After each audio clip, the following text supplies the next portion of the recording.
সমাধান চাও যদি জীবনে মরণে, ফিরে যাও খুঁজে নাও চোখ রাখো কোরআনে। পড়েন সবাই, সমাধান ফিরে যাও খুঁজে নাও চোখ রাখো কোরআনে। If you want the solution this দুনিয়া এন্ড আখিরা, go back have a look to the holy কোরআনে। ইসলামিক মিডিয়া টিভি কোরআন হাদিসের কথা বলে। তাকদি হাজাত কারিহা, যে সূরা তেলাওয়াত করে ওই তেলাওয়াতকারীর যে হাজত আছে, প্রয়োজন আছে, এই সূরার বরকতে আল্লাহ তার প্রয়োজন পূরণ করে দেয়। আমাদের জীবনে প্রয়োজন আছে না নাই? কার কাছে চাইবো? বিপদে পড়লে কারে বলবো? আমরা বিপদে পড়লে প্রথমে শেয়ার দেই ফেসবুকে। কোথায় শেয়ার? আগে শেয়ার দিব কার কাছে? মনে থাকবে? বিপদে পড়লে ফেসবুকে শেয়ার দিব না, বন্ধুরে শেয়ার করব না, বউয়ের কাছেও পরে শেয়ার করব, আগে শেয়ার করব কার কাছে? মনে থাকবে? এজন্য বিশ্বনবী বলতেন এই সূরার নাম সূরাতুল কাদিয়া, মানুষের হাজত পূরণ করে দেয়। এই সূরা তেলাওয়াত করে যদি আপনি আল্লাহর কাছে কোনো বিপদ থেকে পানা চান অথবা কোনো প্রয়োজন নিয়ে দোয়া করেন, সূরার বরকতে প্রয়োজনটা পূর্ণ করে দেয় কে? কেউ যেটা পারে না পারে কে? কেউ যেটা দেয় না দেয় কে? কেউ যেটা শোনে না শোনে কে? তাহলে পেলাম সূরাতুল কাদিয়া।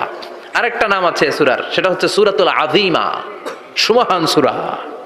কি সূরা? সুমহান, আযীমা।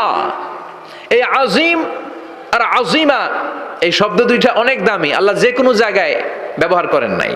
বিশ্বনবীর চরিত্রের উপমা দিতে যে আল্লাহ আযীম শব্দ বলেছেন, তাই না? রব্বুল আলামিন বলেন ওয়া ইন্নাকা লাআলা খুলুকিন আযীম। ও নবী, সাধারণ কোন চরিত্র আপনারে আমি দেই নাই, আপনারে আমি দিয়েছি আযীম একটা চরিত্র, খুলুকুন আযীম। And verily indeed you are on a very good standard of character.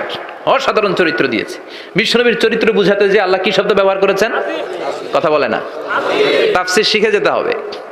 কোন শব্দ ব্যবহার করেছেন? আযীম।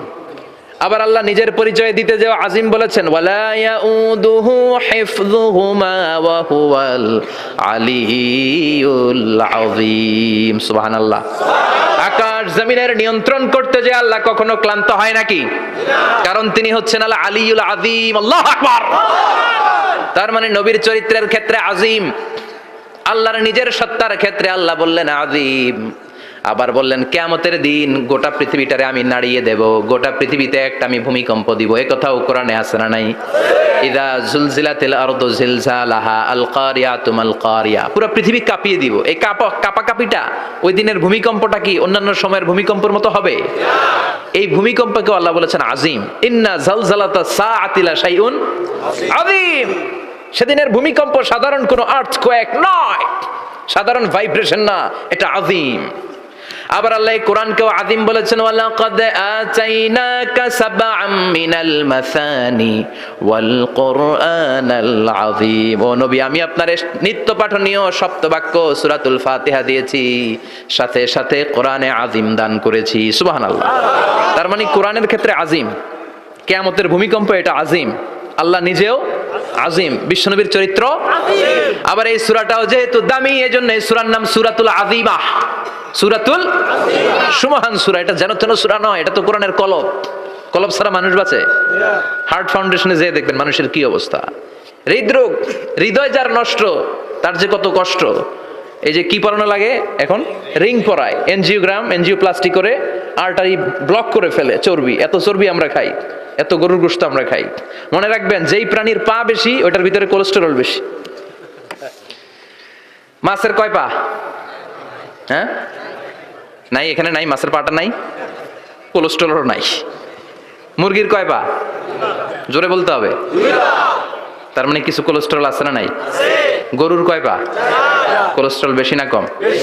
এইবার কোন চিংড়ির কয় পা? সবচেয়ে বেশি কোলেস্টেরল কন্টেইন করে শ্রিম্প, প্রন, চিংড়ি। এজন্য এগুলো কম খাইতে হবে। তবে 40-এর আগে যারা আছেন ধুমায়া খান, 40-এর পরে এই যে মাটন, ল্যাম্প, ছাগলের গোশ, খাসির গোশ, চিংড়ি, এগুলো আপনার ডায়েট থেকে বাদ দিয়ে দিতে হবে। বুঝতে পেরেছেন? এজন্য এই সূরাটা যেন তেন সূরা নয়, এটা তো কোরআনের কলিজা, হার্ট, হৃদয়। এজন্য সূরাটা সূরাতুল আযীমা। সুবহানাল্লাহ পড়েন। তার মানে 1 নম্বরে পেলাম সূরাতুল কাদিয়া, 2 নম্বরে পেলাম সূরাতুল আযীমা, 3 নম্বরে সূরার আরেক নাম হলো সূরাতুল মুইম্মা। সূরাতুল মুইম্মা। মুইম্মার দুই অর্থ, এক অর্থ হচ্ছে এটার বরকতটা আম, সবার জন্য, যেই পড়ে সেই বরকত পায়, এজন্য মুইম্মা। আবার মুইম্মার আরেক অর্থ হচ্ছে যেই সূরা শত্রুকে অন্ধ করে দেয়। কি করে দেয়? এই সূরার প্রথম 9টা আয়াত যদি বিপদে পড়ে, শত্রুর কবলে পড়ে আপনি তেলাওয়াত করেন, শত্রুর চোখটারে অন্ধ করে দিবে কে? আল্লাহ। বিশ্বনবী মক্কা থেকে যখন মদিনায় যায়, হিজরতের সময় বিশ্বনবী সূরাত ইয়াসিনের প্রথম 9টা আয়াত তেলাওয়াত করলেন। তেলাওয়াত করে আল্লাহর নাম নিয়ে ঘর থেকে বের হলেন। আশেপাশে কাফেররা ঘুরে কিন্তু বিশ্বনবীরে দেখে না, সবাই খেলে এরকম এরকম করে, ডানে বায়ে হাতায় বিশ্বনবীর সামনে দিয়ে যায়, কিন্তু কাফেরদের চোখ অন্ধ করে দিয়েছে কে? এজন্য কোরআন তেলাওয়াত করলে কাফেরদের চোখকে অন্ধ বানায় দেয় কে? আল্লাহ। এজন্য সূরার একটা নাম হচ্ছে সূরাতুল মুইম্মা। কি নাম? অন্ধ করে দেয়। তাফসিরে কুরতুবীর মুসান্নিফ ইমাম আল কুরতুবী, ওনাকে জালিম বাদশা বন্দী করেছিল। ওনার তাফসিরে এসেছে উনি শক্তিশালী লোক ছিলেন, জেলখানা ভেঙে বাঁচার জন্য দিছে দৌড়। ওনারেও ধরার জন্য জালিম বাদশার সৈনিকেরা ঘোড়া নিয়ে রওনা হয়েছে। উনিও দৌড়ায়, ঘোড়াও পেছন থেকে আসে। ওমিয়া মানুষ কি ঘোড়ার দৌড়ের সাথে পারে? উনি হাঁটতে হাঁটতে হয়রান হয়ে এক বালুর ময়দানে যে ধপাস করে পড়েছেন। ওরাও ঘোড়া দিয়ে এসে নেমেছে, কিন্তু আজীব তামাশা, উনি বালুতে ধপাস করে পড়েই সূরা ইয়াসিনের প্রথম 9 আয়াত তেলাওয়াত করতে শুরু করেছেন। ওরা নিচে নেমে ডানে বায়ে সামনে পিছনে খালি খুঁজে, কিন্তু দেখে না, সামনে কিন্তু বসা। ওদের চোখটার অন্ধ করে দিছে কে? আল্লাহ। বিশ্বাস হয়? ঈমান হয়? এজন্য বিপদে পড়লে সূরা ইয়াসিনের প্রথম 9 আয়াত পড়তে রাজি আছেন? আল্লাহ তুমি তৌফিক দাও। আরো জোরে পড়েন আমিন। এজন্য আল্লাহ চমৎকার ভাবে এই সূরাটা শুরু করে দিলেন। 2টা কাটা অক্ষর দিয়ে আল্লাহ বললেন ইয়াসিন ওয়াল কুরআনিল হাকীম ইন্নাকা লামিনাল মুরসালিন আলা সিরাতিম মুস্তাকিম। পড়েন সুবহানাল্লাহ। ইয়াসিন সূরাটা শুরু করলেন কি দিয়ে? ইয়াসিন। এটা কি কোনো বাক্য? এটা কি কোনো শব্দ? এটা কি অক্ষর? 2টা প্রথম অক্ষরের নাম, দ্বিতীয়টা আওয়াজ করে বলেন, প্রথম অক্ষরটার নাম, দ্বিতীয়টা। খুব চমৎকার না? বাক্য দিয়ে এই সূরাটা শুরু করে নাই। যেমন ইদা জুলজিলাতিল আরদু জিলজালাহা, এই সূরার প্রথম আয়াত, এটা একটা বাক্য না? আচ্ছা। ওয়াদ-দুহা ওয়াল-লাইলি ইযা সাজা, বাক্য না? কিন্তু ইয়াসিন এটা কি কোনো বাক্য? এটা কি কোনো শব্দ? না, এটা কাটা 2টা অক্ষর। সুবহানাল্লাহ পড়েন। আল্লাহ 114টা সূরার প্রায় 29টা সূরা এরকম কাটা কাটা অক্ষর দিয়ে শুরু করেছেন। সুবহানাল্লাহ নাই? এই 29টা সূরা কখন আল্লাহ একটা অক্ষর দিয়ে শুরু করেছেন, কখনো 2টা অক্ষর দিয়ে, কখনো 3টা দিয়ে, কখনো 4টা দিয়ে, কখনো 5টা দিয়ে। একটা অক্ষর দিয়ে আল্লাহ কোরআনের সূরা শুরু করেছেন। এরকম একটা সূরা বলেন, নুন ওয়াল কলামি ওয়া মা ইয়াসতুরুন। নুন, নুন দিয়ে সূরা শুরু হয়ে গেছে। তারপরে কফ, এক অক্ষর দিয়ে সূরা শুরু হয়ে গেছে। সুবহানাল্লাহ পড়েন। সুবহানাল্লাহ। এবার বলেন 2 অক্ষর দিয়ে সূরা শুরু হয়েছে এরকম সূরা বলেন। আমিন। এত দূরে যান কেন? এটা আছে না নাই? ইয়াসিন। সুবহানাল্লাহ পড়েন। ইয়াসিন 2 অক্ষর দিয়ে। তারপরে হামিম। এবার 3 অক্ষর দিয়ে আল্লাহ সূরা শুরু করছেন এরকম, আলিফ লাম মিম তাসিন মিম। আল্লাহু আকবার। আবার 4টা অক্ষর দিয়ে সূরা শুরু হয়েছে এরকম আছে না নাই? হাফেজ সাহেব কোন? আলিফ লাম মিম র, আলিফ লাম মিম সদ আছে না নাই? আবার 5টা কাটা অক্ষর দিয়ে সূরা শুরু হয়েছে এরকম সূরা আছে না নাই? সূরা মারিয়ামের শুরুতে কি আছে? কাফ হা ইয়া আইন সদ। সুবহানাল্লাহ পড়েন। এরকম প্রায় 29টা সূরা আল্লাহ কাটা কাটা অক্ষর দিয়ে শুরু করেছেন, কোনো বাক্য দিয়ে নয়, কোনো শব্দ দিয়ে নয়। কি দিয়ে?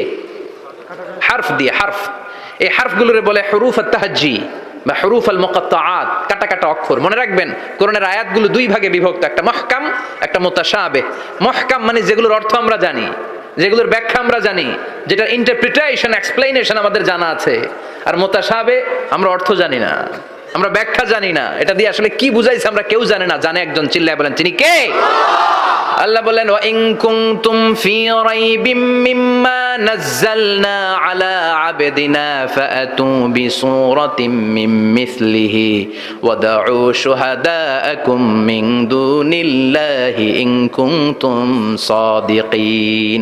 আল্লাহ বললেন ও জাহেলি যুগের লোকেরা, শোনো শোনো, এত আরবি কবিতা বানাতে পারো, এত গল্প লিখতে পারো, আরবিতে এত নোবেল বানাতে পারো, উপন্যাস বানাতে পারো, আর্টিকেল লিখতে পারো, আমার নবীর উপর যে কোরআন আমি নাজিল করেছি এই কোরআনের ব্যাপারে অন্তরে যদি কোনো সন্দেহ থাকে, বাপের বেটা হলে পারলে কোরআনের মতো একটা সূরা বানিয়ে নিয়ে আসো। পারছে? কিয়ামত পর্যন্ত কেউ পারবে? বিশ্বনবী যেই জামানাতে এসেছিলেন ওই জামানায় আরবি ভাষা সাহিত্যের উৎকর্ষতা সাধিত হয়েছিল।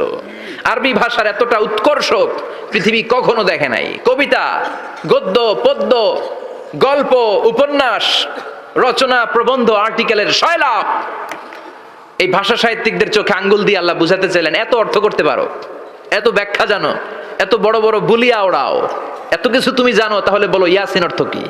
সুবহানাল্লাহ কইবেন না? তাইলে বল নুন অর্থ কি, কফ মানে কি, আলিফ লাম রা মানে কি, ফাবুহিতাল্লাযী কাফার। কেউ জানে না, কেউ উত্তর দিতে পারে না। কোন সুবহানাল্লাহ। এটা কোরআনের মুজিজা, এটার অর্থ কেউ জানে না। আর এগুলোর অর্থ নিয়ে খোঁচাখুচি করা, মুফাসসিরিন ইকরাম এগুলোর কিছু অর্থ সম্ভাব্য বলার চেষ্টা করেছেন। যেমন ইয়াসিনের অর্থ ইবনে আব্বাস বলেছেন এর অর্থ হতে পারে ইয়া ইনসান, হে মানুষ। সুবহানাল্লাহ পড়েন। কেউ কেউ বলেছে এটার অর্থ হতে পারে ইয়া সাইয়্যিদ আল মুরসালিন। কেউ কেউ বলেছেন ইয়াসিন হতে পারে ইসমুল্লাহ, আল্লাহর নাম। কেউ বলেছেন এটা হতে পারে ইসমুন লিন নবী, বিশ্ব নবীর নাম। আবার কেউ কেউ বলেছেন ইয়াসিন হতে পারে এই কোরআনে কারিমের একটা নাম। কোন সুবহানাল্লাহ। এই সম্ভাব্য সব কথাগুলো বলে পৃথিবীর সব মুফাসসিররা বলতে বাধ্য হয়েছেন আল্লাহু আ'লামু বিমুরাদিহি বিহি। এটার দ্বারা আসল অর্থ যে কি এটা আমরা কেউ জানি না। জানে কে? আল্লাহ। চিৎকার করে বলতে হবে, জানে কে? আল্লাহ। তাহলে ইয়াসিন মানে আমরা জানি না। ইয়াসিনের অর্থ আমরা ছেড়ে দেব কার উপর? আল্লাহ। এরপর আল্লাহ বললেন ওয়াল কুরআনিল হাকীম, প্রজ্ঞাময় বিজ্ঞানময় কোরআনের শপথ। ওয়াল কুরআনিল হাকীম, বিজ্ঞানময় প্রজ্ঞাময় কোরআনের শপথ বা কসম। ওয়াল কুরআনিল হাকীমে যে ওয়া, এই ওয়াটারে আরবিতে বলে ওয়া আল কাসামিয়া। কি বলে? ওয়া আল কাসামিয়া, কসম কাটার জন্য আল্লাহ এই ওয়া ব্যবহার করেছেন। যত জায়গায় কোরআনে আল্লাহ কসম কেটেছেন ওই কসমের শব্দটার আগে ওয়া আছে না নাই? আছে। ও মিয়া, কোরআনে আল্লাহ সময়ের শপথ করেছেন, কসম কেটেছেন, যুগের কসম কেটেছেন। যুগের সময়ের আরবি হলো আল আসর। এই আসরের আগে ওয়া আছে না নাই? কি বলছে আল্লাহ? ওয়াল আসর, ওয়াল। আবার তিন ফলের কসম আল্লাহ কোরআনে কেটেছেন। কি বলেছেন? ওয়াত্তিন মানে তিনের কসম। জাইতুনের কসম কেটেছেন, বলেছেন ওয়াজ জাইতুন। তুর পাহাড়ের কসম কেটেছেন, বলেছেন ওয়া তুরে সিনিন। যত জায়গায় কসম তত জায়গায় ওয়া আছে না নাই? পাহাড়ের নামে কসম কেটেছেন, আল্লাহ বলেছেন ওয়া তুর। সূর্যের নামে কসম কেটেছেন, আল্লাহ বলেছেন ওয়াশ শামসি ওয়া দুহাহা। সুবহানাল্লাহ কইবেন না? ফজরের নামে কসম কেটেছেন। কি বলেছেন? ওয়াল ফজর। জিলহজ মাসের প্রথম 10 রাতের কসম কেটেছেন। কি বলেছেন? ওয়া লায়ালিন আশর। জোর আর বেজরের কসম কেটেছেন, আল্লাহ বলেছেন ওয়াশ-শাফঈ ওয়াল ওয়াতর। সূরা ইয়াসিনে কাটা কাটা দুইটা অক্ষরের পরে রব্বুল আলামিন কোরআনের কসম কেটেছেন। এজন্য আল্লাহ বলেছেন ইয়াসিন ওয়াল কুরআনিল হাকীম। যাদের হৃদয়ে আছে আল্লাহর ভয় তারা কভু পথ ভুলে যায় না। আল্লাহর প্রেম ছাড়া এই দুনিয়ায় কারো কাছে কোনো কিছু চায় না। রাতের আধার